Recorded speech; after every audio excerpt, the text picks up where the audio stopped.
Habari za asubuhi watazamaji. Mimi ni Dkt. Revathi Ramaswamy kutoka Apollo Secunderabad.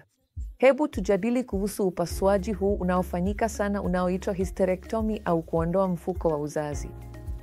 Kwanza ningependa kushiriki hysterectomy inapaswa kuwa chaguo la mwisho kabisa kwa mwanamke. Lazima awe amejitahidi kutumia njia mbadala zote kwa tatizo lake la kutokwa na damu, tatizo la uvimbe kwenye mfuko wa uzazi au tatizo la uvimbe kwenye ovari kabla ya kuamua kuondoa mfuko wa uzazi. Na hasa ukiwa mwanamke mchanga chini ya miaka 40, tafadhali usifikirie kuondoa mfuko wa uzazi kama chaguo.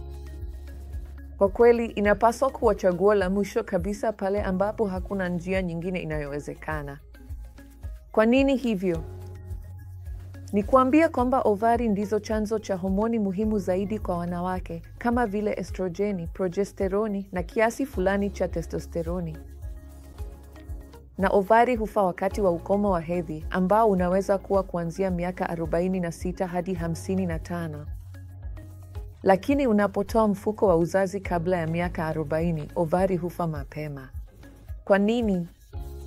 Kwa sababu mtiririko wa damu wa ovari na wa mfuko wa uzazi unaunganishwa katika maeneo fulani, na tunapotoa mfuko wa uzazi, tunaharibu mtiririko wa damu wa ovari.